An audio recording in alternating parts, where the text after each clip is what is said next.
Java প্রোগ্রামিংয়ে সবাইকে স্বাগতম। আমি আছি আপনাদের সাথে মোহাম্মদ মাহবুবুর রহমান। আজকে জাভা প্রোগ্রামিংয়ের কোর্সের দ্বিতীয় চ্যাপ্টার ডেটা টাইপ এবং ভেরিয়েবল এই অধ্যায় নিয়ে আমরা আলোচনা করব। ভেরিয়েবল ঘোষণা। তো আমরা তো প্রথমে দেখলাম যে আমরা যদি কোনো একটা ভ্যালু যদি আমরা স্টোর করতে চাই বা কোনো একটা ভ্যালু যদি হচ্ছে কি যে আমরা যদি কম্পিউটারের মেমোরিতে রাখতে চাই, তাহলে সেক্ষেত্রে আমাদেরকে ভেরিয়েবল ইউজ করতে হয়। তো সেই জিনিসটা হচ্ছে কি আমরা দেখলাম। তো ভেরিয়েবল আমরা হচ্ছে কি যে ভেরিয়েবলে তো অবশ্যই একটা মিনিংফুল নাম দিতে হবে। তো মিনিংফুল নাম আসলে কিভাবে তৈরি করা হয় সেটা নিয়ে আমরা আলোচনা করব। আর এখানে প্রথমে দেওয়া আছে ভেরিয়েবলের ঘোষণার যে বর্ণনা, সেটা নিয়ে আমরা একটু কথা বলি। যেমন হচ্ছে কি ভেরিয়েবল হচ্ছে কি যে একজন প্রোগ্রামার কাজ করার সুবিধার জন্য মেমোরিতে ডেটা সংরক্ষণের জন্য সেল এর অ্যাড্রেসে ব্যবহার না করে সেলের একটা নাম দেন, যেটা হচ্ছে কি আমরা বললাম। যেমন হচ্ছে কি আমরা যদি এটাকে একটা মেমোরি ধরি, তাহলে সে কী করবে যে মেমোরিটা এরকম যে ব্লকে ব্লকে সেলে সেলে কী করা থাকবে, ভাগ করা থাকবে, এগুলা বিভিন্ন ভাগ করা থাকবে। তো এগুলোর কিন্তু প্রত্যেকটা সেলের, আপনি যদি বলেন যে এই যে প্রত্যেকটা সেলের কিন্তু একটা নির্দিষ্ট কিন্তু অ্যাড্রেস আছে, একটা নির্দিষ্ট অ্যাড্রেস আছে। তো আমরা কিন্তু অ্যাড্রেস ধরে ধরে কিন্তু কাজ করি না। আমরা কি করি যে এই লোকেশনের কি একটা নাম ব্যবহার করি। যেমন হচ্ছে কি যে আপনি এই লোকেশনের মধ্যে একটা নাম্বার রাখবেন, কি রাখবেন, একটা নাম্বার রাখবেন। তো এই লোকেশনের যে ভেরিয়েবল একটা নাম দিলেন, সেটা হচ্ছে দিলেন সে নাম, ঠিক আছে, নাম। তো নামের মধ্যে আপনি রাখলেন হচ্ছে কি 5।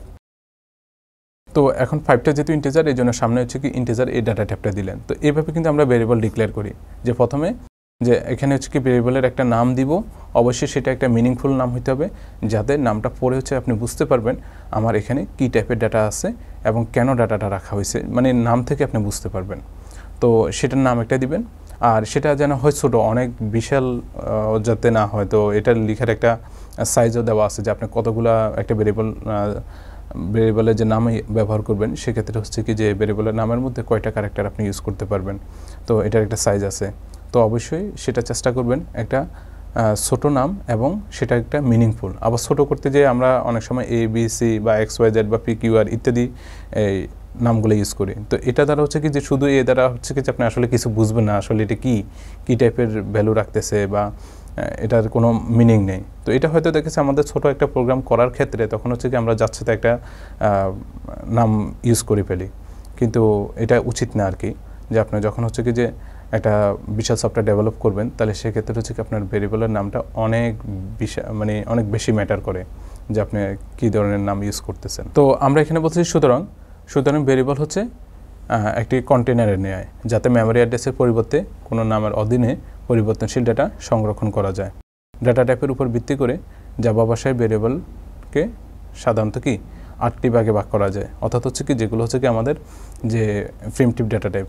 তো প্রিমিটিভ ডাটা টাইপগুলো নিয়ে এখানে আবার একটা টেবিল দেওয়া আছে, দেখেন, integer, character, float, double, short, byte, long, boolean, ওই যে 8টা যেটা নিয়ে আমরা আলোচনা করছিলাম। তো যেমন হচ্ছে কি একটা উদাহরণ দিল, যেমন হচ্ছে কি আপনি যদি একটা এখানে হচ্ছে কি একটা এরিয়া চিন্তা করেন, একটা আয়তাকার ক্ষেত্র চিন্তা করেন, তাহলে এখানে থাকবে হচ্ছে কি যে আপনার লেন্থ থাকলো, উইডথ থাকলো, ঠিক আছে। এই যে লেন্থ, তারপর হচ্ছে কি যে উইডথ। তো আমরা চাচ্ছি যে কি যে লেন্থটা হচ্ছে কি যে দিলাম হচ্ছে কি যে 12 এবং উইডথ দিলাম হচ্ছে 10। তো এখন আমরা হচ্ছে কি যে যেহেতু 12 এবং 10 দুইটা ইন্টিজার, তার মানে কি আমাদের ইন্টিজার লেন্থ দিব, ইন্টিজার লেন্থ আর ইন্টিজার উইডথ, এভাবে আমরা দিব। তো এখন এখানে একটা জিনিস খেয়াল করেন, আমাদের লেন্থ এবং উইডথ দুইটা কিন্তু ইন্টিজার। তো আমরা দুইটা লাইনে আলাদাভাবে লেখার প্রয়োজন নয়, আমরা চাইলে এদেরকে কমা দ্বারা সেপারেট করে একই লাইনের মধ্যে আমরা লিখতে পারি। তো তখন আমরা কীভাবে লিখব যে ইন্টিজার লেন্থ কমা উইডথ, অর্থাৎ হচ্ছে দুইটা টাইপ একই হওয়ার কারণে আমরা কমা দিয়ে একই লাইনের মধ্যে লিখছি। কিন্তু এটা যদি এমন হতো যে এটা ইন্টিজার আর এটা ফ্লোট অথবা ডবল, তাহলে তখন কিন্তু আমরা একই লাইনের মধ্যে লিখব না, এটা আলাদা লাইনে লিখব, ঠিক আছে। তো এখানে একইভাবে হচ্ছে কি আরও একটা উদাহরণ দিছে, যেমন হচ্ছে কি যে ফ্লোট, পাই এবং এরিয়া। তো এরিয়া এবং পাই হচ্ছে কি যে ফ্লোট, এটা আমরা কমা দ্বারা সেপারেট করলাম। আর ডিটা হচ্ছে কি যে ডি একটা ভেরিয়েবল এবং সেটার টাইপ হচ্ছে কি ডবল। এরপর বুলিয়ানের জন্য আমরা বি ইউজ করলাম ইত্যাদি। এইভাবে হচ্ছে কি আমরা ডাটা টাইপগুলো এইভাবে হচ্ছে কি যে আমরা লিখি যে কীভাবে ডিক্লেয়ার করতে হয়। তো এই জিনিসগুলো এখানে দেখানো হয়েছে। তো আমরা প্রথমে আলোচনা করছিলাম যে মানে ভেরিয়েবলের নাম নিয়ে, যে ভেরিয়েবলের নামটা আপনি অবশ্যই একটা মিনিংফুল নাম দিবেন। তো সেক্ষেত্রে হচ্ছে কি যে একটা নাম যদি আপনি লিখতে হয়, তাহলে আপনি কীভাবে লিখবেন। সেটার হচ্ছে কি যে কিছু রুলস আছে, সেই রুলসগুলো আমরা এখানে দেখি। প্রথমে দেওয়া আছে যে ভেরিয়েবলের নামকরণে এখানে যে ভেরিয়েবলের নামকরণে কেবল অ্যালফাবেটিক ক্যারেক্টার বা ডিজিট বা আন্ডারস্কোর, ডলার সাইন ইত্যাদি ব্যবহার করা যায়। তাহলে আপনি কি একটা ভেরিয়েবলের নাম যখন আপনি লিখবেন তখন আপনি কি ইউজ করতে পারবেন, যে অ্যালফাবেটিক ক্যারেক্টারগুলো ইউজ করতে পারবেন, অর্থাৎ এ থেকে জেড পর্যন্ত যতগুলো ক্যারেক্টার আছে যে কোনো ক্যারেক্টার আপনি ইউজ করতে পারবেন, সেটা ছোট হাতের হোক অথবা বড় হাতের হোক। এরপর ডিজিটগুলো ব্যবহার করতে পারেন, অর্থাৎ 0, 1, 2 এইভাবে 9 পর্যন্ত এই ডিজিটগুলো আপনি ব্যবহার করতে পারবেন। তারপর হচ্ছে কি আপনি চাইলে আন্ডারস্কোর ব্যবহার করতে পারবেন এবং হচ্ছে কি যে আপনি ডলার সাইন ব্যবহার করতে পারবেন। তবে সত্য হচ্ছে কি, যদি আন্ডারস্কোর ও ডলার চিহ্ন ব্যতীত অন্য কোনো স্পেশাল যে ক্যারেক্টারগুলো আছে, যেমন হচ্ছে কি যে এক্সক্লেমেটরি সাইন অথবা @ বা হ্যাশ বা পার্সেন্টেজ অথবা স্টারিক সাইন অথবা এডিশন, প্লাস মাইনাস ইত্যাদি, এই ক্যারেক্টারগুলো আপনি ব্যবহার করতে পারবেন না। শুধুমাত্র স্পেশাল সাইনের মধ্যে আপনি আন্ডারস্কোর ইউজ করতে পারবেন এবং ডলার সাইন, এই দুইটাকে আপনি ভেরিয়েবলের নামের মধ্যে ব্যবহার করতে পারবেন। তো সেটা কেমন, যেমন হচ্ছে এখানে মাই ভেরিয়েবল নামে একটা ভেরিয়েবল ডিক্লেয়ার করলো। তো যেমন হচ্ছে মাই ভেরিয়েবল, তাহলে মাই ভেরিয়েবল, তো আমরা ভেরিয়েবলকে সংক্ষেপে বার এটা লিখলাম। তো এটা আমরা লিখলাম যে ইন্টিজার টাইপের। তো এখানে হচ্ছে কি যে মাই, দেখেন MY এগুলো কিন্তু অ্যালফাবেটিক ক্যারেক্টার, মানে হচ্ছে কি যে অ্যালফাবেটিক যে ক্যারেক্টারগুলো আছে সেগুলো। এখানে বাদ দেখেন এটাও, আর অতিরিক্ত এখানে কি ইউজ করা হয়েছে, আন্ডারস্কোর ইউজ করা হয়েছে। অর্থাৎ হচ্ছে কি মাই এটা একটা ওয়ার্ড, এটা আরেকটা ওয়ার্ড, তো দুইটা ওয়ার্ডকে সেপারেট করার জন্য আমরা ফাঁকা রাখতে পারবো না। তো এখানে হচ্ছে কি আপনি আন্ডারস্কোর দিয়ে আপনি সেপারেট করলেন। তো আন্ডারস্কোর হচ্ছে কি যে আপনি ভেরিয়েবলের নামের মধ্যে ব্যবহার করতে পারবেন। এরপরে আমি যদি লিখি যে মাই রোল, তো মাই রোল দুইটা ওয়ার্ড, এটার মাঝখানে সেপারেট করার জন্য আপনি ডলার সাইন ইউজ করতে পারবেন। এরপর হচ্ছে কি যে আপনি যদি মাই বা ভেরিয়েবল এটার মাঝখানে যে এই দুইটা ওয়ার্ডকে সেপারেট করার জন্য @ ইউজ করলেন, এটা কিন্তু আপনি ব্যবহার করতে পারবেন না, অথবা এন্ড সাইন, %, এটাও আপনি ব্যবহার করতে পারবেন না। এরপর দ্বিতীয় রুল আছে কি, যে ভেরিয়েবলের নামের মধ্যে ফাঁকা স্থান রাখা যাবে না। আপনি যদি এখানে মাই ভেরিয়েবল, তো এখানে মাই ভেরিয়েবল এভাবে লিখলেন, তখন কিন্তু আপনি এটা হবে না, কারণ এটা হচ্ছে কি যে এই যে একটা নাম কিন্তু এখানে মাঝখানে ফাঁকা আছে, তো এই ফাঁকাটা এখানে রাখা যাবে না। তো ফাঁকা রাখলে তখন কিন্তু আপনি কি যে এখানে এরর দেখাবে, তো আপনি ফাঁকা রাখতে পারবেন না। তো এরপর আছে কি যে ভেরিয়েবলের নাম, অঙ্ক বা ডিজিট আপনি ব্যবহার করতে পারবেন, তবে সেক্ষেত্রে হচ্ছে কি যে এটাকে প্রথম ক্যারেক্টার হিসেবে দেওয়া যাবে না। অর্থাৎ হচ্ছে কি যে আপনি লিখলেন, যে মনে করেন আপনি লিখলেন হচ্ছে কি নাম 1, ঠিক আছে, নাম 2, আরেকটা ভেরিয়েবল, এগুলো ঠিক আছে, কিন্তু যে 1 নাম এইভাবে আপনি ইউজ করতে পারবেন না। অর্থাৎ এই ভেরিয়েবলের নামের প্রথম যে অক্ষরটা আছে সেটা আপনি দিচ্ছেন কি একটা ডিজিট, না এভাবে দেওয়া যাবে না। ডিজিট যদি দিতে হয় তাহলে সেক্ষেত্রে হচ্ছে কি যে ভেরিয়েবলের নামের মানে মাঝখানে অথবা শেষের দিকে দিতে হবে, মানে প্রথম ক্যারেক্টার হিসেবে আপনি ডিজিট ইউজ করতে পারবেন না। আপনি চাইলে কিন্তু নাম 1 এটাও লিখতে পারেন, অথবা N1UM এভাবে ইউজ করতে পারবেন, কিন্তু 1 নাম এভাবে আপনি ইউজ করতে পারবেন না। অর্থাৎ প্রথম ক্যারেক্টারটা ডিজিট হওয়া যাবে না। তো সেই কথাটা বলছে। এরপর আছে কি যে জাভা প্রোগ্রামে বড় হাতের অথবা এবং ছোট হাতের অক্ষরগুলো কি আলাদা অর্থ বহন করে।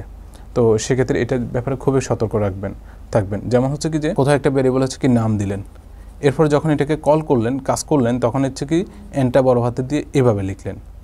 এই দুইটা জিনিস কিন্তু একই না, এটা ভিন্ন জিনিস। এখানে এনটা হচ্ছে ছোট হাতের মানে হচ্ছে কি যে এটা একরকম, এটা এনটা বড় হাতের, এই জন্য এটা কিন্তু আরেকটা ভেরিয়েবল, যে আপনি দুইটাকে একই ভেরিয়েবল মনে করবেন না। অথবা আপনি হয়তো দেখেছেন নাম এমটা বড় হাতে দিচ্ছেন আর এমটা ছোট হাতে লিখছেন, তাহলে এই দুইটা জিনিস কিন্তু আলাদা। তো এটার ব্যাপারে আপনি অবশ্যই খেয়াল রাখবেন, যে এটা এই জন্য এদেরকে জাভাকে বলা হয় কেস সেন্সিটিভ মানে কি, যে এটা বড় হাতের নাকি ছোট হাতের এটা সে আলাদা করে।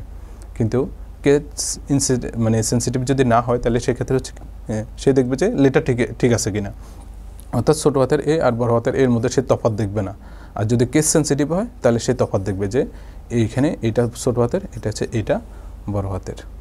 তো এটার ব্যাপারে হচ্ছে কি আপনি খেয়াল রাখবেন। এরপর আছে কিওয়ার্ডকে ভেরিয়েবলের নাম হিসেবে ব্যবহার করা যাবে না। যেমন হচ্ছে কি আপনি যখন প্রোগ্রাম লিখবেন, আমরা কি অনেকগুলা মানে বিল্ট-ইন কিওয়ার্ড দেখবো। যেমন হচ্ছে কি মেন একটা কিওয়ার্ড, ঠিক আছে, ফর একটা কিওয়ার্ড, ইফ একটা কিওয়ার্ড, তারপর হচ্ছে কি যে সুইচ একটা কিওয়ার্ড, ঠিক আছে, এভাবে অনেকগুলো কিওয়ার্ড আছে।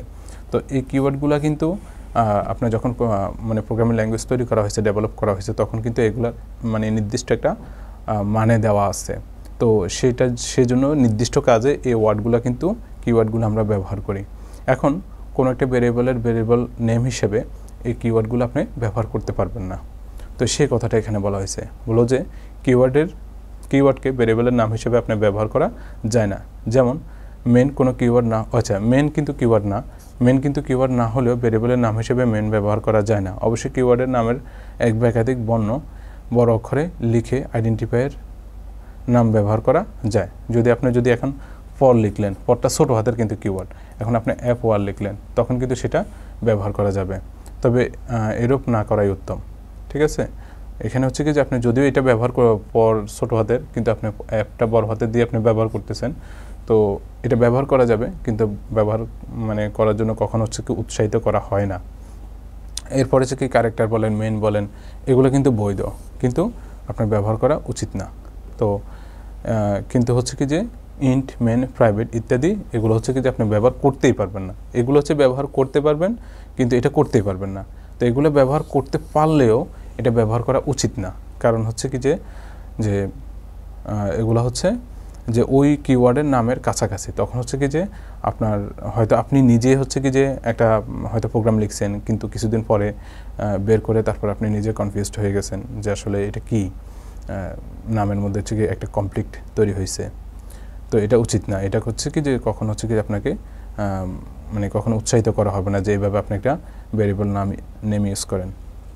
এরপর হচ্ছে কি ভেরিয়েবলের নামকরণে 255টি পর্যন্ত ক্যারেক্টার পর্যন্ত ব্যবহার করা যাবে। তবে এক ধরনের দুইটি ভেরিয়েবলের নামের পার্থক্য অবশ্যই কি 31 ক্যারেক্টারের মধ্যে হতে হয়। এই জন্য ভেরিয়েবলের নামকরণে 31টি ক্যারেক্টারের বেশি ব্যবহার না করাই ভালো। অর্থাৎ হচ্ছে কি যে আপনি ভেরিয়েবলে যখন নাম লিখবেন, তখন সেই নামের মধ্যে সর্বোচ্চ আপনি 255টি ক্যারেক্টার ব্যবহার করতে পারবেন। তবে এক ধরনের দুইটি ভেরিয়েবলের নামের পার্থক্য অবশ্যই কি যে প্রথম যে 31টা ক্যারেক্টার আছে, সেই 31টা ক্যারেক্টারের মধ্যেই আপনার ভিন্ন রকম হইতে হয়। যেমন হচ্ছে কি যে আপনি লিখলেন হচ্ছে কি যে ফার্স্ট নাম্বার লিখলেন, যে ফার্স্ট নাম্বার, ঠিক আছে, এটা একটা ভেরিয়েবলের নাম। আরেকটা দিলে হচ্ছে কি সেকেন্ড নাম্বার, ঠিক আছে, এটা আরেকটা ভেরিয়েবলের নাম। দেখেন দুইটা ভেরিয়েবলের নাম। এখন প্রথম ভেরিয়েবলের নাম এখানে হচ্ছে কি যে আমাদের অনেকগুলো কিন্তু ক্যারেক্টার এখানে ইউজ করা হয়, প্রায় হচ্ছে এখানে 11টা ক্যারেক্টার ইউজ করা হয়েছে। এখানে যদি দেখেন যে এখানে কিন্তু 12টা ক্যারেক্টার ইউজ করা হয়েছে। তো এখানে আপনি চাইলে 255টা পর্যন্ত ক্যারেক্টার আপনি ইউজ করতে পারবেন। কিন্তু এটা এই দুইটা মনে করেন যে এইখানে যদি আমরা যদি বলি যে মাই নিউ নাম্বার, এখানে আমরা মাই নিউ নাম্বার আন্ডারস্কোর 01 দিলাম। আরেকটা ভেরিয়েবল একই রকম দিলাম, মাই নিউ নাম্বার 02, ঠিক আছে, এখানে আরও একটা ভেরিয়েবলের নাম দিলাম। তো দেখেন এই অংশটুকু কিন্তু এই আন্ডারস্কোর 0 পর্যন্ত, অর্থাৎ মাই নিউ নাম্বার আন্ডারস্কোর 0 পর্যন্ত কিন্তু একই রকম। এই পরবর্তীতে এসে 1 আর এখানে 2, এটাই কিন্তু শুধু তফাৎ। তো আমরা যদি এরকম একটা বিশাল ভেরিয়েবল নাম লিখতে যাই, তাহলে দুইটা ভেরিয়েবলের মধ্যে নামের পার্থক্য থাকতে হবে প্রথম 31টা ক্যারেক্টারের মধ্যে। 31টা ক্যারেক্টারের পরে যদি আপনি মানে প্রথম 31টা ক্যারেক্টার যদি একই রকম হয়, তার মানে দুইটা ভেরিয়েবল কি একই রকম। যদি আপনি দেখতেছেন যে না 31 ক্যারেক্টারের পরে হচ্ছে কি যে তাদের হচ্ছে কি যে ক্যারেক্টার আছে সেটার মধ্যে তফাৎ আছে, কিন্তু সেই তফাৎ থাকলেও হবে না, কারণ সে দেখবে হচ্ছে কি প্রথম 31টা ক্যারেক্টার, মানে কম্পাইলার যখন কম্পাইল করবে তখন দেখবে যে প্রথম 31টা ক্যারেক্টারের মধ্যে কোনো অমিল আছে কিনা। যদি অমিল থাকে তার মানে কি দুইটা ভিন্ন ভেরিয়েবল, আর যদি মিল থাকে তাহলে হচ্ছে কি সে ধরে নিবে যে দুইটা একই ভেরিয়েবল। যদিও 31টি ক্যারেক্টারের পরে এসে হয়তো দেখা যাচ্ছে 40 নাম্বার বা 45 নাম্বার ক্যারেক্টারটা তাদের মধ্যে তফাৎ, কিন্তু থাকলেও তারপরে কি কম্পাইলার বলবে না দুইটা ভেরিয়েবল হচ্ছে কি নাম একই রকম।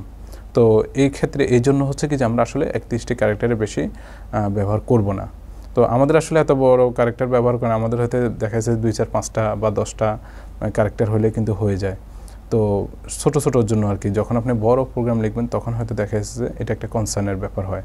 তো সেক্ষেত্রে আমরা হচ্ছে কি যেটা জেনে রাখবো যে যখন হচ্ছে কি নাম অনেক বড় হবে, সেক্ষেত্রে এই কথাটা মনে রাখবো, তাহলে হচ্ছে কি যে আমাদের মানে কোনো বাগ বা এরর তৈরি হবে না। এখন আমরা দেখবো হচ্ছে ভেরিয়েবলের স্কোপ ও লাইফ টাইম নিয়ে।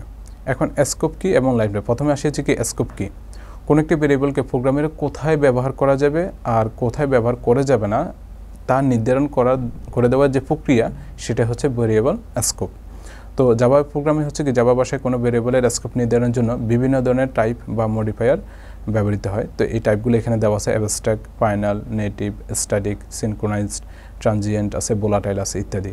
তো এখানে হচ্ছে কি যে একদম মূল কথা যেটা সেটা হচ্ছে কি যে আমরা যখন হচ্ছে কি যে যখন প্রোগ্রামটা অনেক বড় হবে তখন হচ্ছে কি আমরা দেখব যে বিভিন্ন ক্লাস ইউজ করতেছি, বিভিন্ন মেথড ইউজ করতেছি, প্যাকেজ ইউজ করতেছি।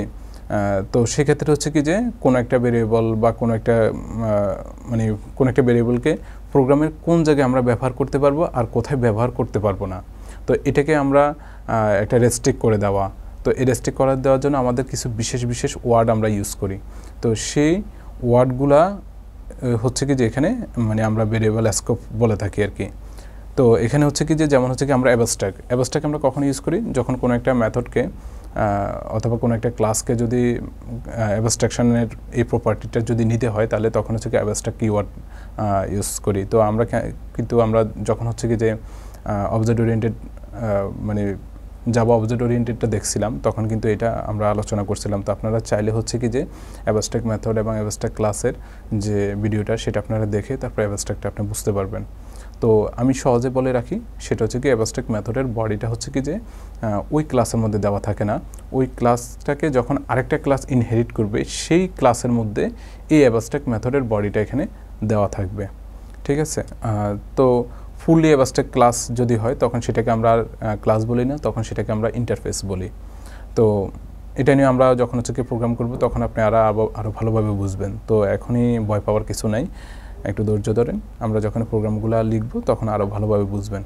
এরপর হচ্ছে ফাইনাল হচ্ছে কি যে আমরা কোনো একটা ভেরিয়েবলের ভ্যালু যদি আর কোনো চেঞ্জ করতে না চাই, যে আমরা এটাকে এখান থেকে শেষ করে দিলাম যে এই ভ্যালুটা হচ্ছে কি যে আর কোনো চেঞ্জ হবে না, আপনি চেঞ্জ করতে চাইলে এরও দেখাবে, তখন হচ্ছে কি ওই ধরনের জায়গা হচ্ছে কি আমরা ফাইনাল ইউজ করি। একইভাবে native, static, synchronous, transient, variable এই বিভিন্ন হচ্ছে কি বিশেষ বিশেষ জায়গায় বা বিশেষ বিশেষ কারণে আমরা এই ওয়ার্ডগুলো ইউজ করি। এবং এই ওয়ার্ডগুলো যদি কোনো একটা ভেরিয়েবলের নামের সামনে ইউজ করা হয় তখন কিন্তু যে এটাকে আপনি যেখানে সেখানে আপনি ইউজ করতে পারবেন না, আপনাকে যে জায়গায় আপনি ব্যবহার করার সুযোগ দিয়েছে সেই জায়গায় আপনি ব্যবহার করতে পারবেন, এর বাইরে না। তো আমরা যখন প্রোগ্রাম লিখবো তখন হচ্ছে কি এই জিনিসগুলো আরও ভালোভাবে আপনারা বুঝবেন। এখন আমরা দেখবো হচ্ছে কি যে ভেরিয়েবলের লাইফ টাইম। তো লাইফ টাইম কি, কোনো ভেরিয়েবল তার মধ্যে রক্ষিত ভ্যালুকে যত সময় সংরক্ষণ করতে পারে তা হলো ওই ভেরিয়েবলের লাইফ টাইম। তো লাইফ টাইমতে আমরা সহজ কথায় লাইফ টাইম শব্দটা থেকে হচ্ছে কি বুঝতে পারি যে লাইফ টাইম হচ্ছে কি যে কোনো একটা ভেরিয়েবলের মধ্যে কোনো একটা ভ্যালু যতক্ষণ পর্যন্ত সে সংরক্ষণ করতে পারে সেটাই হচ্ছে তার লাইফ টাইম, ঠিক আছে। এখন জাভায় দুই ধরনের লাইফ টাইম বিশিষ্ট ভেরিয়েবল ব্যবহার করা হয়। তো এখানে কি আছে, প্রথম হচ্ছে যখন ইনস্ট্যান্স সৃষ্টি হয়, ইনস্ট্যান্স অর্থাৎ যেটা আমরা অবজেক্টে বলি আর কি, যখন ইনস্ট্যান্স সৃষ্টি হয় তখন ক্লাসে এক ধরনের ভেরিয়েবল ব্যবহার করা হয় যা ক্লাসের যে কোনো মেথডে চেনা যায় বা নিজের সক্রিয়তা প্রকাশ করে, তাকে হচ্ছে মেম্বার ভেরিয়েবল বা ক্লাস ভেরিয়েবল বলে। অর্থাৎ হচ্ছে এটা হচ্ছে কি ক্লাসের অভ্যন্তরে থাকবে। আর এক ধরনের ভেরিয়েবল আছে যা মেথডের মধ্যে সৃষ্টি হয় এবং মেথডের মধ্যে শেষ হয়, আবার মেথডের বাইরে কি একে চেনা যায় না, একে বলা হয় অটোমেটিক ভেরিয়েবল বা মেথড ভেরিয়েবল। অর্থাৎ হচ্ছে কি যে কথাটা এখানে হচ্ছে কি যে একটা মেথডের মধ্যে শুধু চেনা যাবে, এর বাইরে চেনা যাবে না। আর আরেকটা হচ্ছে কি যে ওই মেথডের মধ্যে বা ওই ক্লাসের মধ্যে থাকবে এবং সেটাকে বাইরেও এটাকে চেনা যায়। তো সেটা দুইটা টাইপ, একটা হচ্ছে কি যে ক্লাসের ভিতরেও চেনা যাবে, যে ক্লাসের ভিতরে একটা আছে এটা এখানেও চেনা যাবে এবং আমি বাইরে যদি কোথাও ব্যবহার করতে চাই সেটা ব্যবহার করতে পারবো। কিন্তু আমি যদি কোনো একটা মেথড দিলাম যেমন ফাংশন এটার ভিতরে আমরা কোনো একটা ভেরিয়েবল দিলাম, তো এই ভেরিয়েবলটা চেনা যাবে শুধুমাত্র কি এই ব্লকের ভিতরে, এর বাইরে কিন্তু আর কি তাকে চেনা যাবে না। তো এটার উপর ডিপেন্ড করে যে এটা দুই ধরনের হয়, যে একটা হচ্ছে কি যে এটা ব্লকের বাইরে আর চেনা যাবে না, আর এটা হচ্ছে কি যে ব্লকের ভিতরে তো চেনা যাবে, বাইরেও চাইলে আপনার এটা ইউজ করতে পারবো, ঠিক আছে। তো এগুলো আমরা বারবার বলতেছি যে এটা যখন আমরা প্র্যাকটিক্যালি যখন প্রোগ্রাম লিখবো তখন আপনারা আরও ভালোভাবে বুঝবেন এবং সেটা নিয়ে আমরা আরও তখন হচ্ছে আরও বিস্তারিতভাবে বলবো। এখন জাস্ট একটু জেনে নেন যে এভাবে কাজটা হয়, কিন্তু এইভাবে কাজটা হয়, এটা জাস্ট একটু মাথায় রাখেন, যখন আমরা প্রোগ্রাম লিখবো তখন আরও ভালোভাবে বুঝবেন ইনশাল্লাহ। এরপরে আছে যে ভেরিয়েবল ডাইনামিক ইনিশিয়ালাইজেশনের ব্যাখ্যা। তো ডাইনামিক ইনিশিয়ালাইজেশন, তো সেটা আমরা প্রোগ্রামে এসি, তারপর তখন দেখাবো যে ভেরিয়েবলের মধ্যে যদি আমরা স্ট্যাটিকভাবে প্রোগ্রামের মধ্যে আমরা ভ্যালু দিতে পারি, আবার হচ্ছে কি আমরা চাইলে ভ্যালুটা হচ্ছে কি যে ইনপুট ইনস্ট্রাকশনের মাধ্যমে হচ্ছে যখন হচ্ছে কি আমরা এটা রান করব তখন হচ্ছে কি আমাদের কাছে ইনপুট চাইবে, তখন আমরা ভ্যালুটা হচ্ছে কি দিব। তো আমরা এগুলো হচ্ছে কি প্রোগ্রামে দেখাবো। তো এখানে হচ্ছে কি যে আমাদের অতি সংক্ষিপ্ত এবং সংক্ষিপ্ত প্রশ্নগুলো নিয়ে আছে, দেওয়া আছে, যেমন প্রিমিটিভ ডাটা টাইপ কী, তারপর ভেরিয়েবলের লাইফ টাইম কী, স্টেটমেন্ট কী ইত্যাদি। স্টেটমেন্ট হচ্ছে কি যে মানে যে কোনো একটা লাইনে, যেমন হচ্ছে কি যে আপনি লিখলেন যে একটা মানে ভেরিয়েবল ডিক্লেয়ার করছেন a=5, এটাই কিন্তু একটা স্টেটমেন্ট হয়ে গেছে, ঠিক আছে। আপনি যদি মনে করেন যে এটাকে হচ্ছে কি যে আপনি এর ভ্যালু যদি আপনি কী করতে চান, যে প্রিন্ট করতে চান, তখন আমরা কী লিখি, system dot out dot print line, ভিতরে দিলাম এ। তো এটা কিন্তু একটা স্টেটমেন্ট। তো অর্থাৎ হচ্ছে কি আমরা সেমিকোলন দিয়ে যখন শেষ করে দিব তখন এদের প্রত্যেকটাকে এক একটা স্টেটমেন্ট বলা হবে। তো ঠিক আছে, অর্থাৎ কোনো একটা এক্সপ্রেশনকে যখন আমরা সেমিকোলন দিয়ে শেষ করে দিব তখন এটাকে স্টেটমেন্ট বলা যাবে। তো এখানে সংক্ষিপ্ত রচনামূলক প্রশ্ন, জাভায় ব্যবহৃত ডাটা টাইপের সাইজ ও রেঞ্জ উল্লেখ করো। তো সেটা নিয়ে আমরা অনেক কথা বলছিলাম। তারপর হচ্ছে কি জাভার ভেরিয়েবলের লেখার যে নিয়মগুলা, সেই নিয়মগুলা তো একটু মাথায় রাখবেন যে ভেরিয়েবলের নিয়মগুলা লেখার যে নিয়ম, সেটা হচ্ছে কি যে প্রথম কথা হচ্ছে কি যে আমরা ভেরিয়েবলের নামের মধ্যে কি ইউজ করতে পারি, প্রথম হচ্ছে অ্যালফাবেটিক্যালি যে ক্যারেক্টারগুলো আছে, অর্থাৎ এ থেকে জেড পর্যন্ত, সেটা ছোট হাতের অথবা বড় হাতের, এগুলো ব্যবহার করা যাবে, আন্ডারস্কোর ব্যবহার করা যাবে, আর হচ্ছে ডলার সাইন ব্যবহার করা যাবে। এটা একটা রুলস। আরেকটা রুলস হচ্ছে কি যে আমরা যদিও বললাম যে আচ্ছা, আরেকটা হচ্ছে কি যে আপনি ব্যবহার করতে পারবেন হচ্ছে যে ডিজিটগুলো ব্যবহার করতে পারেন, অর্থাৎ 0 থেকে 9 পর্যন্ত যে ডিজিটগুলো আছে সেগুলো আপনি ব্যবহার করতে পারবেন। তো ডিজিটগুলো যদিও ব্যবহার করতে পারবেন, কিন্তু সেক্ষেত্রে ভেরিয়েবলের নামের প্রথম অক্ষর ডিজিট হবে না, ডিজিট হতে হবে এটার মাঝখানে অথবা শেষের দিকে ব্যবহার করা যাবে, কিন্তু প্রথম অক্ষর হিসেবে ডিজিটকে ব্যবহার করা যাবে না। তৃতীয় রুলস হচ্ছে কি যে নামের মাঝখানে, ভেরিয়েবলের নামের মাঝখানে কোনো ফাঁকা রাখা যাবে না, অর্থাৎ কোনো স্পেস রাখা যাবে না। তো সেক্ষেত্রে হচ্ছে কি যে আপনি যদি চান যে আমরা এখানে হচ্ছে কি একটা ভেরিয়েবলের নামের মধ্যে দুইটা ওয়ার্ড ইউজ করতেছি, তো এখন এদেরকে সেপারেট কীভাবে করবো, তো সেপারেট করার জন্য অনেকগুলো পদ্ধতি আছে। তার মধ্যে অন্যতম একটা পদ্ধতি হচ্ছে যে যেখানে স্পেস দিবেন সেখানে স্পেস দেওয়ার প্রয়োজন, সেখানে হচ্ছে কি একটা আন্ডারস্কোর দিয়ে দিবেন। তো তাহলে হচ্ছে দুইটা ওয়ার্ড হচ্ছে কি সেপারেট হয়ে গেল, কিন্তু স্পেস রাখা যাবে না। যদি স্পেস রাখেন তখন কিন্তু প্রোগ্রামে এরর তৈরি হবে। তারপর হচ্ছে কি যে আমাদের হচ্ছে কি যে জাভা প্রোগ্রামিংয়ে যে কিওয়ার্ডগুলো আছে, সেই কিওয়ার্ডগুলোকে আপনি কি ভেরিয়েবলের নাম হিসেবে ব্যবহার করা যাবে না। তো এগুলো কিন্তু হচ্ছে কি যে আপনার মূল হচ্ছে কি যে নিয়ম। তো এরকম 4-5টা লিখলেই এনাফ। এরপর লিটেল বলতে কী বুঝো, আমরা লিটেলগুলো নিয়ে অনেক বেশি আলোচনা করছি। তারপর প্রিমিটিভ, নন প্রিমিটিভ এবং লিটেল যে ডাটা টাইপগুলো আছে সেগুলো নিয়ে অনেক বেশি ব্যাখ্যা করছি। তো ভেরিয়েবলের ডাইনামিক ইনিশিয়ালাইজেশন নিয়ে কথা বললাম।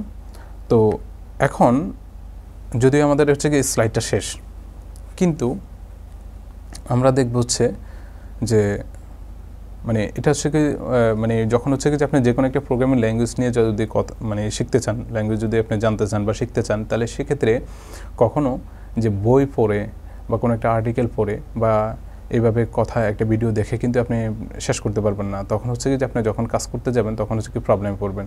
তো এখানে সবচেয়ে বড় সুবিধাটা হচ্ছে সেটা হচ্ছে কি আপনি যাই শিখবেন সেটা হচ্ছে কি প্রোগ্রামের মাধ্যমে ইমপ্লিমেন্ট করবেন। তো ইমপ্লিমেন্ট করলে তখন হচ্ছে কি আপনার মেমোরিতে খুব ভালোভাবে এটা থাকবে। আর দ্বিতীয় কথা হচ্ছে কি আপনি বুঝতে পারবেন আপনার মানে এখানে প্রোগ্রামিং আসলে কখন হচ্ছে মুখস্থের কিছু না। এটা হচ্ছে কি যে আপনি যত বেশি প্র্যাকটিস করবেন তত বেশি কি আপনি যে ভুলগুলো ধরতে পারবেন যে কোথায় কী ভুল আছে, এবং আপনার জানাটা খুবই স্পষ্ট হবে। তো এখন আমি দেখাবো আপনাদেরকে, সেটা হচ্ছে কি যে যেমন আমরা যে ডাটা টাইপগুলো বললাম, সেই ডাটা টাইপগুলো কীভাবে হচ্ছে কি যে প্রোগ্রামের মাধ্যমে আমরা ইমপ্লিমেন্ট করব সেই জিনিসটা আমরা দেখাবো। তো তার আগে আমরা একটু বলে রাখি, সেটা হচ্ছে কি যে আপনি যদি মানে জাভাতে যদি প্রোগ্রাম লিখতে চান তাহলে হচ্ছে কি যে আপনি মোবাইলে ইউজ করতে পারেন। আপনার মোবাইলে একটা মানে কি বলে যে একটা আইডিয়া ইনস্টল করে সেখানেও কাজ করতে পারেন। আর আপনার যদি পিসি থাকে, ডেস্কটপ অথবা ল্যাপটপ, সেখানে আপনি কাজ করতে পারেন।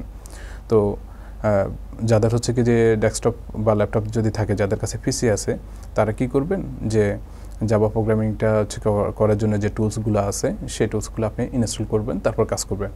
তো সেক্ষেত্রে হচ্ছে ইনস্টল করার জন্য আপনাদেরকে কী কী ধাপে কাজ করতে হবে। তো এখানে দুইটা সফটওয়্যার ইনস্টল করতে হবে, একটা হচ্ছে জেডিকে আর একটা হচ্ছে কি যে যে আপনার একটা যে কোনো একটা আইডিই মানে হচ্ছে কি যে ইন্টিগ্রেটেড ডেভেলপমেন্ট এনভায়রনমেন্ট। তো এটা আসলে কেন দরকার? এটা হচ্ছে কি যে আপনার কাজ করতে আপনাকে অনেক সুন্দর একটা এনভায়রনমেন্ট দিবে, যেখানে হচ্ছে কি আপনি লিখতে গেলে বা কাজ করতে গেলে সুন্দর একটা পরিবেশ দিবে, আপনার কাজটাকে অনেক বেশি সহজ করে দিবে এটা। আর আপনি যদি হচ্ছে কোনো একটা মেশিনে অর্থাৎ কোনো একটা সিস্টেম অর্থাৎ কম্পিউটার সিস্টেমে যদি আপনি জাভা প্রোগ্রামিংয়ে যদি কাজ করতে চান, তাহলে তখন হচ্ছে কি আপনাকে জেডিকেটা ইনস্টল করতে হয়। জেডিকে, জাভা ডেভেলপমেন্ট কিট, এটা ইনস্টল করতে হবে। তারপরে ওই জেডিকেটা ইনস্টল করার পরে আপনি যাবেন হচ্ছে কোথায়, একটা যে কোনো একটা আইডি ইনস্টল করবেন। তো জেডিকের মধ্যে আমাদের কি আছে, যে এখন আমরা একটা ব্রাউজারে যাই, দেখেন তাহলে আমরা এখানে লিখতেছি যে আচ্ছা যেমন জেডিকে। তো জেডিকে আমরা যদি লিখি যে ডাউনলোড জেডিকে, ঠিক আছে, আমি এন্টার দিলাম। তো এখানে কিন্তু জেডিকের হচ্ছে কি যে অনেক, যে এখানে যদি আমরা যে জাভা ডাউনলোড ওরাকল এই লিঙ্কে যেতে পারি, অথবা জেডিকে এই লিঙ্কে, মানে যে কোনো একটা লিঙ্কে আমরা যেতে পারি। যে প্রথম লিঙ্কটাতে গেলাম, তো এখানে দেখেন, এখানে এই জায়গাটা খেয়াল করেন, যেখানে জেডিকে 22, জেডিকে 21, 17, তারপরে এখানে আরও অনেকগুলো ভার্সন দেওয়া আছে। তো এখানে হচ্ছে সবচেয়ে লেটেস্ট হচ্ছে কি জেডিকে 22, ঠিক আছে। এখন বর্তমানে 2024 সালের জন্য হচ্ছে কি যে জেডিকে 22 পর্যন্ত হচ্ছে কি রিলিজ হয়েছে। তো আপনারা জেডিকে 22টা হচ্ছে কি আপনি কী করবেন, যে এখানে ইনস্টল আপনার মেশিনে হচ্ছে কি ইনস্টল করবেন। তো এখানে কিন্তু এই জেডিকে 22 এটার জন্য, এটা কিন্তু হচ্ছে লিনাক্স সিস্টেমের জন্য জেডিকে 22 তৈরি করছে, ম্যাক অপারেটিং সিস্টেমের জন্য, তারপর উইন্ডোজের জন্য দেওয়া আছে। তো আপনাদের কম্পিউটারে যে অপারেটিং সিস্টেমটা আছে সেই অনুযায়ী আপনি জেডিকেটা এখানে হচ্ছে কি আপনি ডাউনলোড করবেন। অর্থাৎ আপনার যদি কম্পিউটারে যদি উইন্ডোজ যদি হচ্ছে কি যে ইনস্টল করা থাকে, তাহলে উইন্ডোজে যাবেন। তারপর উইন্ডোজের জন্য এখানে হচ্ছে কি যে আপনার সিস্টেমটা কত বিটের। তো এখানে যেমন হচ্ছে 64 বিটের জন্য 64 কম্প্রেস আর্কাইভ আছে, তারপর ইনস্টলার আছে, এমএসআই আছে। তো আপনি কি করবেন, যে এই যে 64 এমএসআই ইনস্টলারটা, এটা হচ্ছে কি এখানে ডাউনলোড করবেন। এই যে দেখেন এই লিঙ্কটা দেওয়া আছে, লিঙ্কটাতে ক্লিক করলে হচ্ছে কি যে আপনার ডাউনলোড হয়ে যাবে। তো আমার তো ডাউনলোড করা আছে, আমার আর করার প্রয়োজন হচ্ছে না। তো এটা ডাউনলোড করে তারপর হচ্ছে কি যে ডাউনলোড করার পরে তারপর এটা জাস্ট ওপেন করলে নেক্সট করলে হচ্ছে কি যে মানে ইনস্টল হয়ে যাবে। মানে এখানে আপনার আর কোনো মানে প্রেশার নাই আর কি, খুবই সহজ। মানে আপনি ডাউনলোড করবেন, তারপর হচ্ছে কি যে ডাউনলোড করার পরে কোন জায়গায় ডাউনলোড হলো সেখান থেকে সেটাকে ওপেন করবেন। ওপেন করলে নেক্সট এরপরে ফিনিশ দিয়ে দিলে হচ্ছে কি যে আপনার ইনস্টল হয়ে যাবে। তো জেডিকে তো ইনস্টল হলো, জেডিকে ইনস্টল হওয়া মানে কি আপনি এখন হচ্ছে কি জাভা নিয়ে কাজ করতে পারেন। তো কাজ করলে হচ্ছে কি সেটা হচ্ছে কি যে আপনি যে কোনো একটা কাজ করার সুবিধার জন্য আপনাকে কি করতে হবে, একটা আইডি ইনস্টল করতে হবে। আইডি মানে কি, ইন্টিগ্রেটেড ডেভেলপমেন্ট এনভায়রনমেন্ট। তো আইডির মধ্যে বর্তমান সময়ে সবচেয়ে জনপ্রিয় আইডিগুলোর মধ্যে আছে কি, নেটবিনস আছে এবং আরেকটা আছে ইক্লিপস আছে। তো একজন বিগিনারের জন্য নেটবিনসটা মানে সবচেয়ে ভালো হচ্ছে কি যে নেটবিনসটা। তো আপনি এখন নেটবিনসটা ডাউনলোড করবেন। তো আমি আরেকটা লিঙ্কে ট্যাব নিই। তো আমি দিলাম হচ্ছে ডাউনলোড নেটবিনস, ঠিক আছে। এখানে চলে গেলাম, দেখেন যে ডাউনলোড এখানে হচ্ছে কি অ্যাপাচি নেটবিনস রিলিজ, এই জিনিসগুলো আসছে। তো আমরা হচ্ছে কি যে এখানে যে কোনো একটা লিঙ্কে গেলেই হবে। যদি প্রথম লিঙ্কে যদি চলে যান, তাহলে এখানে চলে আসছে যে অ্যাপাচি নেটবিনস রিলিজ। তো আমরা সরাসরি হচ্ছে কি যে ওল্ডার, তারপর হচ্ছে কি অ্যাপাচি নেটবিনস যে বর্তমান সময় যে 21, সেই জিনিসগুলো দেওয়া আছে। যেমন এখানে হচ্ছে কি যে 21 নাম্বারটা চলে আসছে। তো এখানে হচ্ছে কি যে এই ভ্যালু, এখানে হচ্ছে কি যে দেওয়া আছে যে ইনস্টলার এবং প্যাকেজেস। তো আপনি প্রথমটা ক্লিক করলে তারপরে এখানে হচ্ছে কি যে এই আইডিটা ইনস্টল হয়ে যাবে, ডাউনলোড হয়ে যাবে। ডাউনলোড করার পরে তারপর হচ্ছে কি যে আপনি এটাও একই রকমভাবে যে ক্লিক মানে নেক্সট দিলেই হচ্ছে কি যে আপনার এটা হচ্ছে কি ইনস্টল হয়ে যাবে। তো এক্ষেত্রে হচ্ছে কি যে এই জায়গায় আমরা যাইতে পারি, অথবা সরাসরি ডাউনলোডের জন্য যে কোনো একটা লিঙ্কে গিয়ে হচ্ছে কি যে আপনি এটা দেখে নেবেন আর কি, যে আপনার কোনটা, যে হচ্ছে কি যে প্রথমটা হচ্ছে কি যে আপনি ইনস্টল করে নিতে পারেন। এই যে প্রথমটা অ্যাপাচি নেটবিনস 21 বিন উইন্ডোজ, এটা। তো এগুলো হচ্ছে কি দেওয়া আছে। তো আমি এটা হচ্ছে কি ইনস্টল করে নিয়েছি আগে থেকে, এই জন্য আমার ডাউনলোড এবং ইনস্টল করে নিয়েছি, এই জন্য আমার আর প্রয়োজন নেই।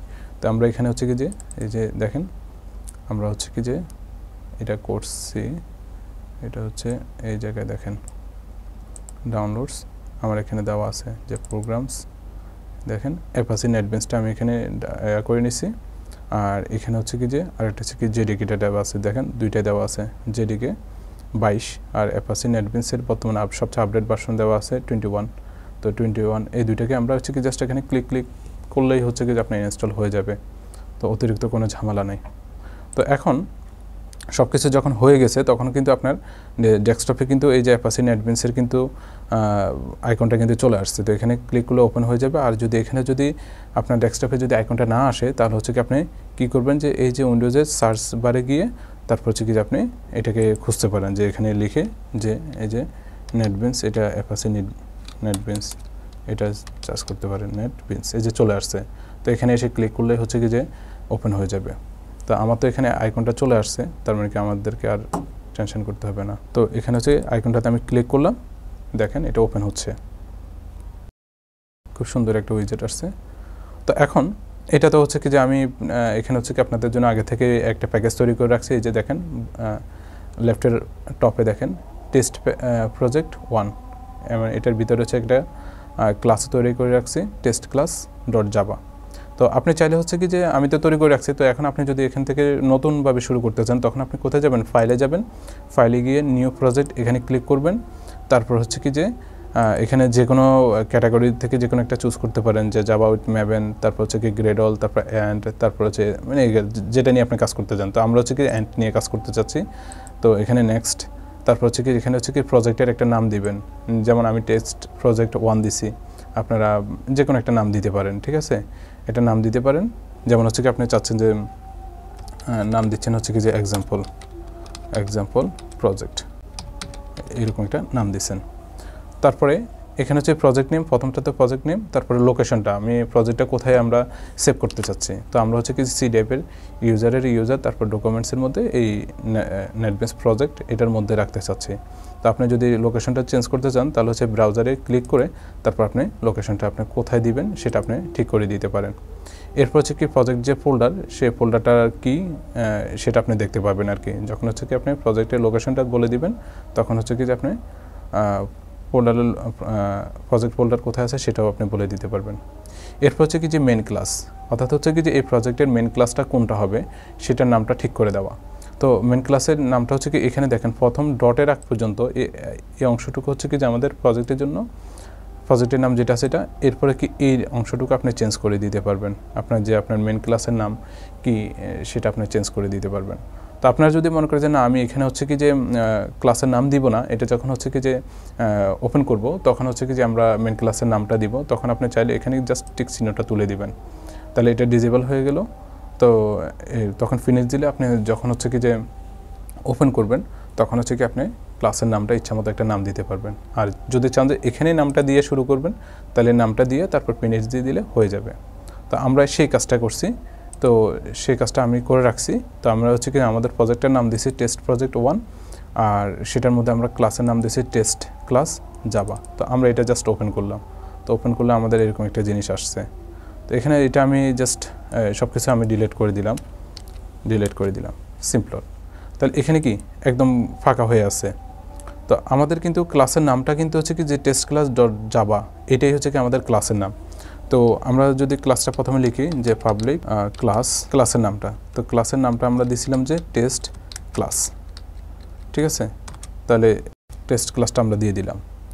তো প্রথমে ক্লাসটা দিলাম, আর ক্লাসের ভিতরে প্রথমে মেন মেথডটা দিতে হবে। তো মেন মেথড কীভাবে লিখতে হয়, পাবলিক স্ট্যাটিক ভয়েড মেন, এরপরে এটার ভিতরে আর্গুমেন্ট হিসেবে স্ট্রিং অ্যারেটা, আর আর্গুমেন্টের নাম দেবো হচ্ছে কি যে আর্টস, এটার বডিটা দিলাম।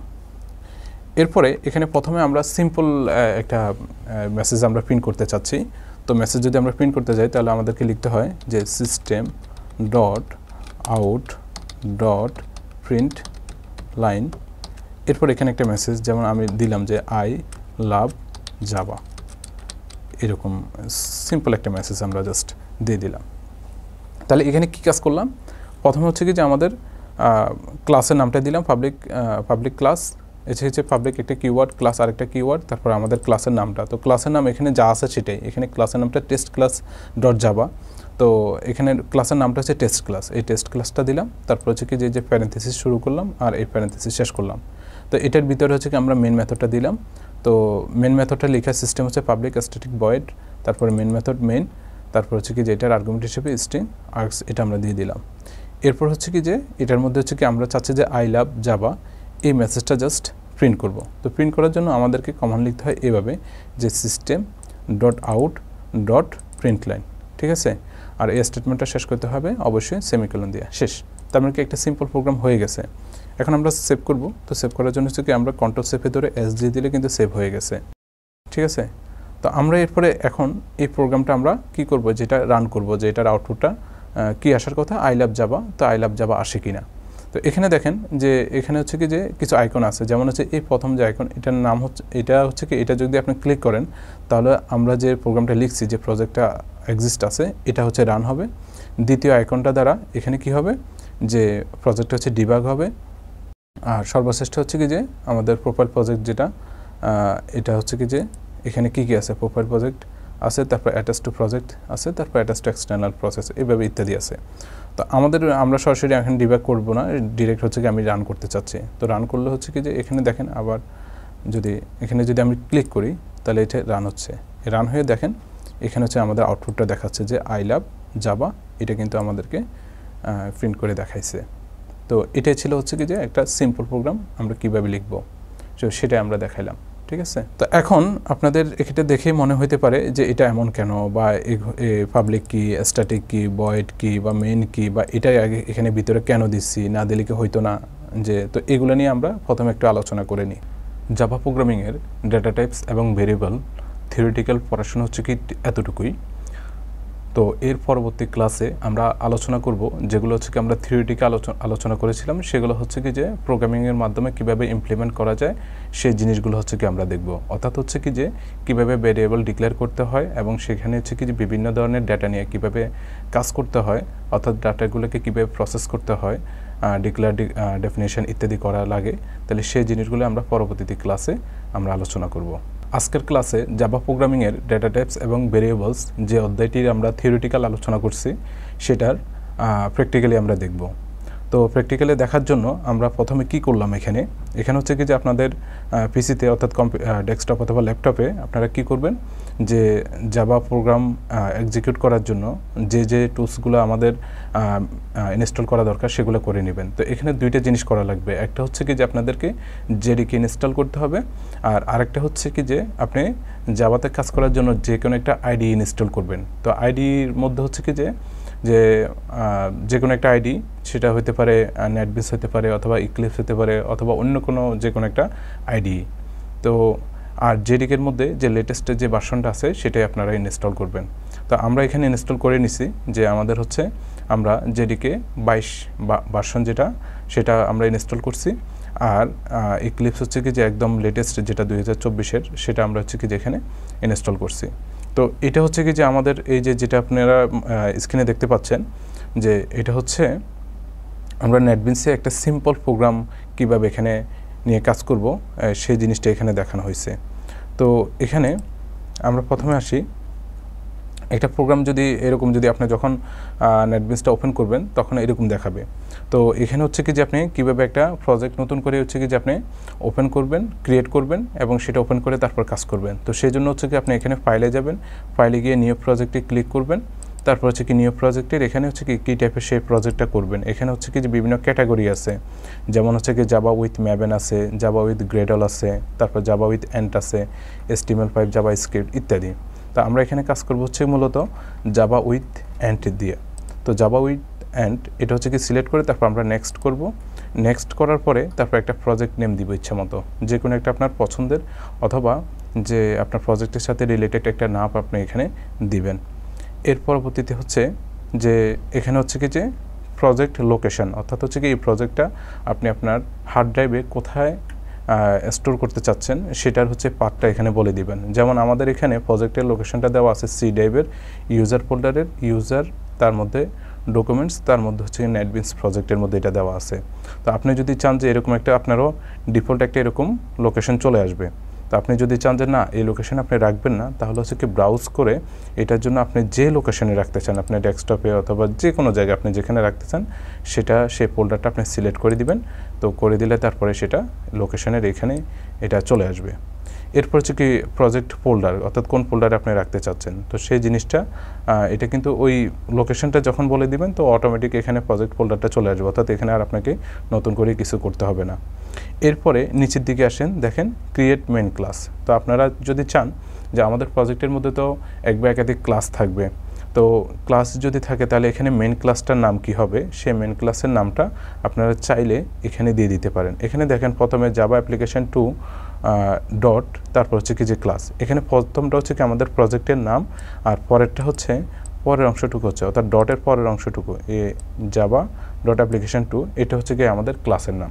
তো ক্লাসের নাম আপনি আপনার পছন্দ মতো একটা ক্লাসের নাম দিতে পারেন, অথবা আপনি যদি চান যে আমরা এখানে হচ্ছে কোনো ক্লাসের নাম দিব না, আমরা প্রজেক্টটা তৈরি করব, তারপরে যখন হচ্ছে কি যে ফাইলটা ওপেন হবে তখন সেখানে হচ্ছে কি আমরা ক্লাসের নাম দিব, তো আপনি চাইলে এটাও করতে পারেন। অর্থাৎ হচ্ছে কি যে এই জিনিসটা এখানেই আপনি বলে দিতে পারেন যে আমাদের মেন ক্লাসের নাম কি হবে সেটা বলে দিতে পারেন, অথবা আপনি চাইলে ফাইলটা যখন ওপেন হবে তখন হচ্ছে কি যে আপনি ক্লাসের নামটা আপনি দিয়ে দিতে পারেন, তারপর ফিনিশ দিয়ে দিবেন, তারপরে তখন আপনার প্রজেক্টটা ক্রিয়েট হয়ে যাবে। তো আমরা হচ্ছে কি যে একটা প্রজেক্ট ক্রিয়েট করে নিছি এবং তার মধ্যে একটা ক্লাসও দিয়ে দিয়েছি। যেমন আমাদের এখানে দেখেন লেফটের হচ্ছে কি টপে দেখেন টেস্ট প্রজেক্ট 1, এটা হচ্ছে কি আমাদের প্রজেক্টের নাম, এবং তার মধ্যে মেন ক্লাসটা হচ্ছে কি যে দেখেন টেস্ট ক্লাস ডট জাভা। তো আমরা যেহেতু জাভাতে প্রোগ্রামটা লিখতেছি এই জন্য হচ্ছে কি যে আমাদের ডট জাভা লিখতে হয়, অর্থাৎ যেটা হচ্ছে কি আপনি যখন সিতে লিখেন তখন হচ্ছে কি যে আপনার ফাইলের নাম ডট তারপর সি লিখেন, তারপর C++ হলে তাহলে ফাইলের নাম দেন, তারপর ডট হচ্ছে তার এক্সটেনশনটা হচ্ছে CPP। এরপর পাইথনে লিখলে তারপর ফাইলের নাম ইচ্ছা মতো যে কোনো একটা নাম, তারপর ডট py।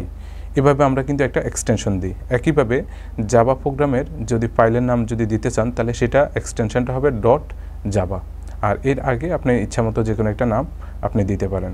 তো আমরা সেই জিনিসটা এখানে লিখলাম। তো এখানে হচ্ছে কি যে দেখেন উইন্ডোতে আমরা একদম সিম্পল একটা প্রোগ্রাম এখানে দেখালাম।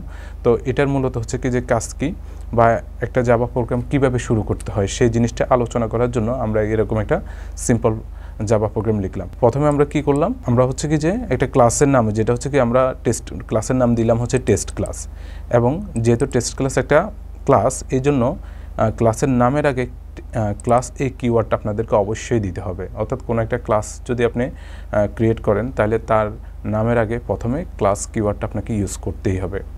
এরপরে আমরা চাচ্ছি যে এই ক্লাসটা হচ্ছে কি যে পাবলিক করে দিব। এখানে পাবলিকটা হচ্ছে অ্যাক্সেস মডিফায়ার, অর্থাৎ হচ্ছে যে আমাদের ক্লাসটা কোথায় থেকে অ্যাক্সেস করা যাবে, অর্থাৎ কে অথবা কোথায় থেকে অ্যাক্সেস করতে পারবে সেটার জন্য একটা অ্যাক্সেস মডিফায়ার দেওয়া লাগে। তো অ্যাক্সেস মডিফায়ার সাধারণত হচ্ছে 3 ধরনের আছে, যে পাবলিক, প্রাইভেট, প্রোটেক্টেড, আর অতিরিক্ত আরেকটা স্পেশাল অ্যাক্সেস মডিফায়ার আছে সেটা হচ্ছে ডিফল্ট। তো এগুলো নিয়ে আমরা পরবর্তীতে আলোচনা করব। জাস্ট এতটুকু মনে রাখেন যে এই অ্যাক্সেস মডিফায়ারগুলো ইউজ করা হয় মূলত কোনো একটা ক্লাসকে অথবা কোনো একটা মেথডকে কে এবং কোথায় থেকে অ্যাক্সেস করা যাবে সেটার হচ্ছে কি অনুমতি দেওয়া, ঠিক আছে, অর্থাৎ রেস্ট্রিক্টেড করে দেওয়া, যে আপনি যদি এটা প্রাইভেট করে দেন তাহলে হচ্ছে প্রাইভেটটি শুধুমাত্র ইউজ করতে পারবে ওই ক্লাসের মধ্য থেকে, বাইরে থেকে গ্লোবালি কেউ অ্যাক্সেস করতে পারবে না। কিন্তু আমরা গ্লোবালি যদি অ্যাক্সেস করতে চাই তাহলে সেক্ষেত্রে আমাদেরকে পাবলিক কিওয়ার্ডটা দিতে হবে, ঠিক আছে। তো তাহলে এভাবে হচ্ছে কি আমরা একটা ক্লাস শুরু করলাম, এবং হচ্ছে কি যে ক্লাসের বডিটা শুরু এবং শেষ করতে হবে এখানে হচ্ছে কি যে কার্লি ব্র্যাকেটের মাধ্যমে। তো আমরা আগে থেকে একটু বলে নিই, আমরা যে ম্যাথমেটিক্সে যখন হচ্ছে 3 ধরনের ব্র্যাকেট ইউজ করতাম, যে first bracket, second bracket, third bracket এটা বলতাম। তো আমরা যেটা হচ্ছে কি ফার্স্ট ব্র্যাকেট বলতাম এটাকে এখানে প্যারেনথেসিস বলবো, তারপরে যেটাকে সেকেন্ড ব্র্যাকেট বলতাম সেটাকে আমরা এখানে কার্লি ব্র্যাকেট অথবা কার্লি অথবা ব্লক ব্র্যাকেট এইভাবে অথবা ব্রেসেস বলবো। তো আমরা বিশেষ করে এখানে কার্লি ব্র্যাকেটই বলবো। আর থার্ড ব্র্যাকেট যেটা বলতাম সেখানে এখানে সেটাকে আমরা বলবো যে হচ্ছে কি যে এটাকে স্কোয়ার ব্র্যাকেট বলবো। এবং প্যারেনথেসিস, কার্লি ব্র্যাকেট এবং স্কোয়ার ব্র্যাকেটের এখানে আলাদা আলাদাভাবে মিনিং আছে, কিন্তু যে আপনি যেখানে সেখানে যেটা সেটা আপনি ইউজ করতে পারবেন না। এখানে এদের হচ্ছে প্রত্যেকটার এক একটি মিনিং আছে, তো যেখানে যেটা প্রয়োজন সেখানে ইউজ করবেন। তো যদি কোনো একটা ক্লাস অথবা মেথডের অথবা যে কোনো একটা ব্লকের যদি আপনি একটা বডি দিতে চান সেই বডিটা অবশ্যই এনক্লোজ করতে হবে কার্লি ব্র্যাকেটের মধ্যে। তো এখানে হচ্ছে কি যে আমাদের ক্লাস, এই যে ক্লাসের বডিটা হচ্ছে মূলত এখানে ক্লাস নেম, তো এটার বডিটা হচ্ছে কি যে এই নিচ থেকে এই পর্যন্ত এটা হচ্ছে কি যে বডি। তো এই বডিটা এনক্লোজ করছে হচ্ছে কি কার্লি ব্র্যাকেটের মাঝখানে। তো কার্লি ব্র্যাকেটের মাঝখানে কি আছে, এই জিনিসটা আছে। তো এটা কি, এটা হচ্ছে কি মেন মেথড। তো মেথড কীভাবে বুঝলাম, এই যে মেন কি এটা ওয়ার্ড, তো মেনের পরে আমরা যখন হচ্ছে প্যারেন্থেসিস দিব, অর্থাৎ হচ্ছে কোনো একটা শব্দের পরে কোনো একটা ওয়ার্ডের পরে যদি আমরা প্যারেন্থেসিস দিই, তো এটাকে সাধারণত আমরা মেথড বলি। তো এটার ব্যতিক্রমও আছে, সেটা আমরা পরবর্তীতে দেখব। তো মেন মেথড, তো এখন কথা হচ্ছে কি যে মেন মেথডটা আসলে আমরা কেন দিই? এটা দিয়ে হচ্ছে এই জন্য, যখন আপনি একটা জাভা প্রজেক্ট যদি আপনি এক্সিকিউট করতে চান, তো এটা এক্সিকিউট করতে হয় তো জাভা ভার্চুয়াল মেশিনের মাধ্যমে, অর্থাৎ জেবিএম এর মাধ্যমে। তো জেবিএম যদি কোনো একটা প্রজেক্ট যদি এক্সিকিউট করতে চায়, তখন সে খুঁজবে তার এন্ট্রি পয়েন্টটা কী। তো এন্ট্রি পয়েন্ট হচ্ছে কি, জাভা প্রজেক্টের এন্ট্রি পয়েন্ট হচ্ছে মেন মেথডটা। তো সে খুঁজবে যে মেন মেথডটা কোথায় আছে। যদি সে জাভা প্রোগ্রামের মধ্যে মেন মেথডটা না পায়, তখন হচ্ছে কি যে সে এক্সিকিউট করবে না। তো সে খুঁজবে মেন মেথডটা। তো মেন মেথডটা কোথায় আছে সে সেটা খুঁজবে, তারপরে মেন মেথডে গিয়ে তারপর সে তার এক্সিকিউশন শুরু করবে। তো এখন এই মেন মেথডের সাথে আমরা আরও কিছু জিনিস জুড়ে দিছি। একটা হচ্ছে কি যে পাবলিক আছে, স্ট্যাটিক আছে, ভয়েড আছে, আবার এখানে মেথডের ভিতরে আর্গুমেন্ট একটা দেওয়া আছে। তো এই জিনিসগুলো আসলে কেন, ঠিক আছে, এগুলো নিয়ে আমরা একটু আলোচনা করি। প্রথম কথা হচ্ছে কি যে মেনের সাথে প্রথমে আছে কি যে পাবলিক। তো পাবলিক এখানে কেন? পাবলিক হচ্ছে আমরা প্রথমে বলছিলাম এটা হচ্ছে অ্যাক্সেস মডিফায়ার। তো অ্যাক্সেস মডিফায়ার মানে কি, যে কে এবং কোথায় থেকে এই মেথডটাকে সে ইউজ করতে পারবে। তো জেবিএম তো হচ্ছে গ্লোবালি হচ্ছে কি যে মেন মেথডটাকে কল করবে। তো কল করতে হলে তাহলে সেটাকে যদি আমি পাবলিক না দিয়ে যদি প্রাইভেট অথবা প্রোটেক্টেড দিই, তাহলে সেক্ষেত্রে সে কিন্তু অ্যাক্সেস করতে পারবে না। তো গ্লোবালি অ্যাক্সেস করতে চাইলে অবশ্যই আমাদেরকে ওই মেথডটাকে আমাদেরকে পাবলিক করে দিতে হবে। এই জন্য প্রথমে আমরা পাবলিক কিওয়ার্ডটা ইউজ করছি। এরপরে হচ্ছে কি যে আমরা স্ট্যাটিক দিছি। তো স্ট্যাটিক আসলে আমরা কেন দিই?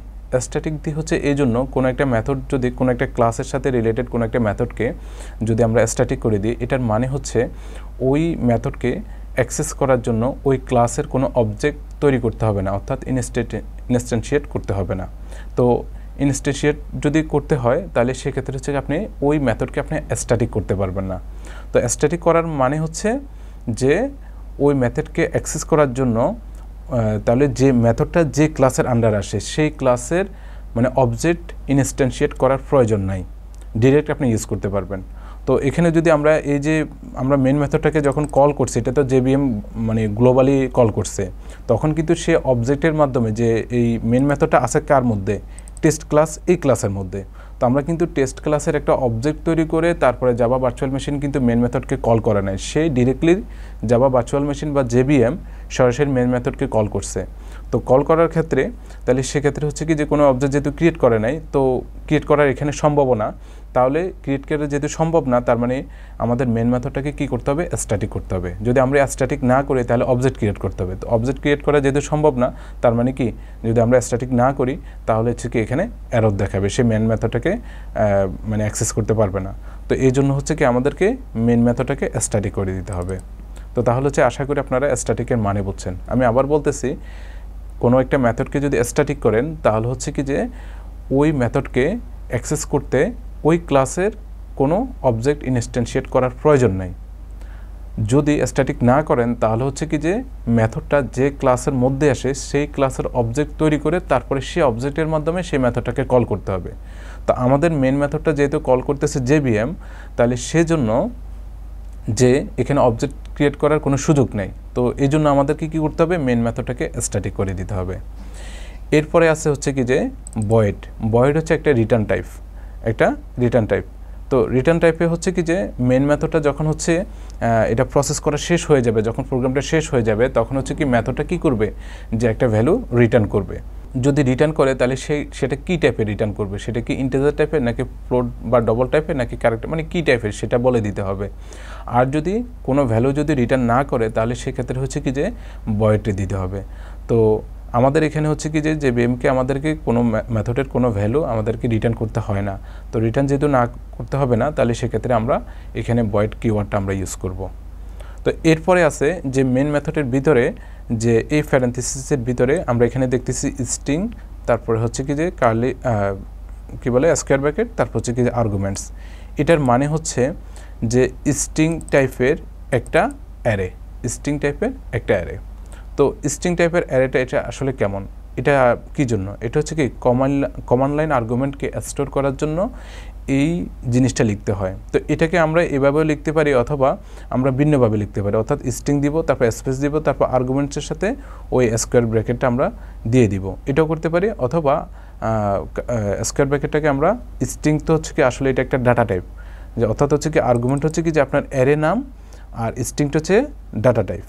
তো এরপরে অ্যারে, যেহেতু অ্যারের জন্য হচ্ছে কি যে আমাদেরকে কার্লি ব্র্যাকেট ইউজ করতে হবে, সরি এটা হচ্ছে কি যে স্কোয়ার ব্র্যাকেট ইউজ করতে হবে। তো স্কোয়ার ব্র্যাকেটটা হয় আর্গুমেন্টের সাথেও দিতে পারেন, আর্গুমেন্টের পরেও দিতে পারেন, অথবা স্ট্রিংয়ের পরেও দিতে পারেন। তো এটা আপনি যেভাবে ইচ্ছে আপনি দিতে পারেন, কোনো সমস্যা নেই। তো এইভাবে আপনি হচ্ছে কি যে ইউজ করতে পারেন। তো এটা যদি আপনার যদি একটা প্রোগ্রামে যদি এই জিনিসটা যদি আপনি নাও দেন তাহলে কোনো সমস্যা নাই। তবে এইভাবে একটা মেন মেথড লেখা, এটা হচ্ছে কি যে তার হচ্ছে কি যে বলতে পারেন যে একটা অ্যান্টি সিগনেচার বা মেন মেথডের যে সিগনেচার, এটাকে আমরা সেই সিগনেচার স্ট্যান্ডার্ড সিগনেচার আমরা বলতে পারি, যে এটা হচ্ছে কি স্ট্যান্ডার্ড। তো এইভাবে আপনি হচ্ছে কি যে একটা মেন মেথডকে এইভাবে আমরা সাধারণত দিই। তো আমরা প্রতিটা প্রোগ্রামে যখন মেন মেথড লিখবো এভাবে লিখবো, পাবলিক স্ট্যাটিক ভয়েড মেন, তারপর প্যারেনথেসিসের ভিতরে লিখবো স্ট্রিং আর্গুমেন্টস, এটা আমরা লিখবো। তো এটা আপনারা সবসময় মনে রাখবেন, এটা প্রত্যেকটা প্রোগ্রামে হচ্ছে কি যে এটা আমাদেরকে লিখতে হবে, ঠিক আছে। আর আরেকটা কথা হচ্ছে কি যে একটা প্রজেক্টের আন্ডারে কি অনেকগুলা মেন মেথড থাকতে পারে? হ্যাঁ, অনেকগুলো মেন মেথড থাকতে পারে। তো সেক্ষেত্রে হচ্ছে কি আমাদেরকে ওভারলোড মেন মেথড ইউজ করতে হবে। তো ওভারলোড মেন মেথড মানে কি? সেক্ষেত্রে হচ্ছে কি মেথডের নামগুলো একই রকম থাকবে, কিন্তু তাদের আর্গুমেন্ট অথবা আর্গুমেন্ট সংখ্যা অথবা আর্গুমেন্টের টাইপটা হবে ভিন্ন হবে, ঠিক আছে। তো এটা একটু ডিপলি কথা। তো আপাতত এই জিনিসটা আপনার মাথায় রাখার দরকার নেই। আমরা প্রতিটা প্রজেক্টে হচ্ছে কি একটাই মাত্র মেন মেথড ইউজ করব। এরপরে মেথডের যে বডি, সেই বডিটা হচ্ছে কি এতটুকু, যে এখানে মেথডটার এখান থেকে তারপরে এ পর্যন্ত শেষ। তো এই বডির মধ্যে হচ্ছে কি যে আপনি যাবতীয় হচ্ছে কি আপনার কোডগুলো লিখবেন, যে আপনার এখানে কি কাজ করতে চাচ্ছেন, তো এই কোডগুলো লিখবেন। তো আমি এখানে সিম্পল কিছুই করি নাই, এটা জাস্ট এমন করলাম যে একটা হচ্ছে কি যে একটা মেসেজ, একটা স্ট্রিং আমরা কি করব, প্রিন্ট করব, অর্থাৎ আই লাভ জাভা, এই জিনিসটা আমরা কি করব, যে প্রিন্ট করে দেখব। তো প্রিন্ট করে দেখার জন্য, প্রিন্ট করার জন্য আমাদের যে কমান্ড বা আমাদেরকে কীভাবে স্টেটমেন্টটা লিখতে হয় সেটার এখানে বর্ণনা দেওয়া আছে। কীভাবে প্রথম হচ্ছে কি সিস্টেম লিখতে হয় .out.println, ঠিক আছে। এভাবে কিন্তু আমাদেরকে লিখতে হয় system.out.println, এভাবে আপনি লিখতে হবে। আর এখানে প্রিন্ট লাইনের জায়গায় আমি যদি এলএনটাও নাও দিতে পারি, শুধুমাত্র প্রিন্টও দিতে পারি। শুধু যদি প্রিন্টই দিই তাহলে হচ্ছে কি যে আমাদের যখন আই লাভ জাভা মানে লাইনটা ঠিক পরে হচ্ছে কার্সরটা থাকবে। আর যদি আপনি প্রিন্ট লাইন অর্থাৎ প্রিন্টের পরে এলএন এটা দিচ্ছেন, এটা দিলে কি হবে, কার্সরটা যে আই লাভ জাভা এটার ঠিক পরে হচ্ছে কার্সরটা থাকবে না, এটা হচ্ছে কি যে নিচে চলে আসবে। এটা আমরা একটু দেখি। আমরা এটা তো লিখলাম, এখন হচ্ছে কি যে আমরা এটাকে সেভ করি। তো সেভ করবে কি, কন্ট্রোল চেপে ধরে এস দিয়ে দিতে পারি, অথবা ফাইল থেকে হচ্ছে কি আমরা সেভ এস সিলেক্ট করে সেখান থেকে দিতে পারি। এই যে এখানে হচ্ছে কি যে আমাদের ফাইল আছে, তো ফাইল থেকে হচ্ছে কি যে আমরা এখান থেকে যে এই সেভ এস আছে, যে সেভ এস, তো সেভ এস ক্লিক করলে আমাদের এটা হচ্ছে কি যে মানে সেভ হয়ে যাবে, ঠিক আছে। তো আমরা এখানে অথবা কন্ট্রোল চেপে ধরে এস দিয়ে দিলে হবে।